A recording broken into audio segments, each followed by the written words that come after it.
नमस्कार, मैं हूं गिरिजेश वशिष्ठ। आज हम बात करेंगे पूरी दुनिया में एक जो ज़बरदस्त द्वंद्व चल रहा है। आजकल हम अपने समाज में भी देख रहे होंगे किस तरह से सोशल मीडिया पे जो है फ्रांस की घटनाओं को लेकर विमर्श चल रहा है। इस विमर्श के निचोड़ में एक ही चीज़ है कि अभिव्यक्ति की स्वतंत्रता की हद क्या होनी चाहिए, पहला ये। दूसरा, धार्मिक स्वतंत्रता की हद भी क्या होनी चाहिए, ये भी एक बड़ा मसला है।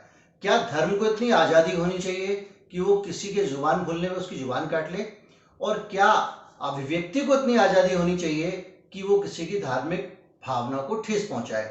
आज का विषय थोड़ा सा एकेडमिक है, वीडियो लंबा जा सकता है, जानकारियां इतनी दूंगा कि आपको कई किताबें नहीं पढ़नी पड़ेंगी। तो सबसे पहले शुरू करते हैं कि ये द्वंद्व है क्या। दरअसल भारत के समाज में या दुनिया का कोई भी समाज हो, उसमें एक निरंतर और लगातार बदलाव होते रहते हैं। हम जो पहले थे वो आज नहीं हैं, हम जो पहले खाते थे वो आज नहीं खाते हैं, हम जो पहले पहनते थे वो आज नहीं पहनते हैं। पहले हमारे रीति रिवाज और चलन कुछ और थे, आज हमारे रीति रिवाज और चलन कुछ और हैं। तो ये लगातार जो हम बदल रहे हैं, इस बदलाव के पीछे क्या है? इस बदलाव के पीछे है वो चीज़ें जो हम बोलते हैं, जो हम आपस में बात करते हैं। दयानंद सरस्वती लगातार उन्होंने आर्य समाज के जरिए कई सारी सामाजिक बुराइयां, कर्मकांड और दूसरी चीज़ों को, अंधविश्वासों को खत्म किया। जब उन्होंने ये किया तो जाहिर बात है कि उनको अपने धर्म के खिलाफ बोलने की आज़ादी रही होगी। जब राजा राम मोहन राय ने सती प्रथा के खिलाफ जबरदस्त आंदोलन चलाया, और उसका मतलब ये था कि उन्होंने वो बोला जो उस वक्त तक धर्म की स्वीकार्य जो मान्यताएं थी, धर्म जिस चीज को स्वीकार करता था उसके खिलाफ उन्होंने बोला। तो अगर लोग बोलेंगे नहीं, अगर लोग आपस में बात नहीं करेंगे, तो जो है वो चीजें बदलेंगी कैसे? आप इतना लंबा घूंघट करते थे, आज आप नहीं करते हैं। तो मैं इसी पे आऊंगा, इसका इतिहास क्या है, भारत में कौन कौन से लोग थे, हमारी पुरानी संस्कृति में किस तरह से बदलाव होते रहे हैं, क्रिश्चियनिटी के अंदर किस तरह का अंधविश्वास है, किस तरह का उनके अंदर अक्खड़पन है, किस तरह की रिजिडिटी है, हिंदू धर्म में किस तरह की रिजिडिटी लगातार मजबूत होती जा रही है, किस तरह इस्लाम के अंदर की रिजिडिटी उनको जो है वो बदलने से रोकती है, और किस तरह से सभी धर्मों में कुछ रिफॉर्मिस्ट आ रहे हैं, वो आके चीजों को बदल रहे हैं। आप इस वीडियो को सब्सक्राइब कर लें ताकि आपको आगे भी हमारे वीडियो मिल सकें, और हमको भी इससे लाभ होता है कि हमारे चैनल के ज़्यादा से ज़्यादा देखने वाले तैयार होते जाते हैं।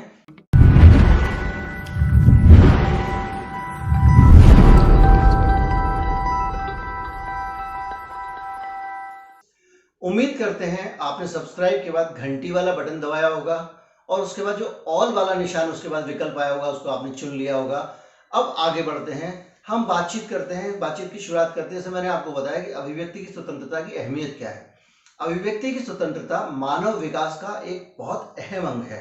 वो किसी कुछ लोगों की कुछ बोल देने की खुजली नहीं है कि भाई हमारे को बोलने का हक है तो हम बोल देंगे, तो हमको बोलने का हक नहीं दिया जा रहा है तो लोग कहते हैं अरे तो क्या हो गया। इस देश में अवार्ड वापस किए गए, बड़े बड़े बुद्धिजीवियों ने अवार्ड वापस किए। लोगों ने कहा क्यों ये पॉलिटिक्स कर रहे हैं, कौन से अभिव्यक्ति की स्वतंत्रता की कमी है?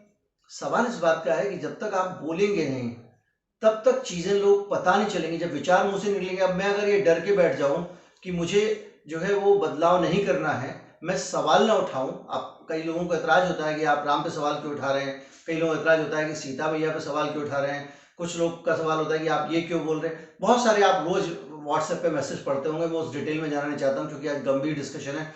तो जो हमारा भारतीय समाज है, इसमें जो अभिव्यक्ति की स्वतंत्रता जो है वो कितनी पुरानी है, कितनी बड़ी है, हमारी विरासत कितनी विराट है अभिव्यक्ति स्वतंत्रता की, इसको समझने के लिए आप जितना पीछे चाहें चले जाएं। आप जो बृहस्पतिवार का व्रत रखते हैं, जो बृहस्पति ग्रह का नाम दिया गया है, ये कहाँ से आया?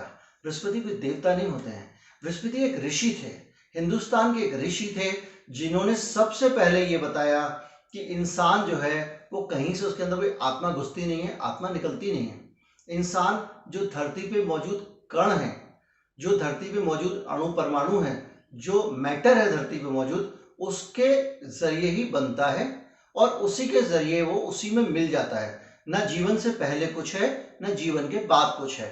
ये बृहस्पति ऋषि, उन्होंने जो है इस बात को बता दिया था।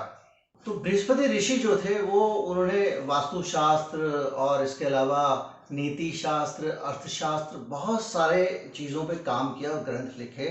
यहाँ तक कि चाणक्य ने भी जो अपना लेखन किया है उसमें बृहस्पति ऋषि का वर्णन मिलता है कि उनका काफ़ी उनसे जानकारियाँ लेके उन्होंने अपने अर्थशास्त्र में उनको और समृद्ध किया। तो कुल मिला के ये उस वक़्त से अगर आप शुरू करें बृहस्पति ऋषि से लेके, तो ऋषि कणव थे, वो भी मानते थे कि जो कण है उनसे ही सृष्टि में मनुष्य का निर्माण हुआ, उसी में विलीन हो गए। देवी देवताओं का और ये सब और पुनर्जन्म और कृपा, आशीर्वाद, चमत्कार कुछ भी उन ऋषि मुनियों के काम में नहीं था।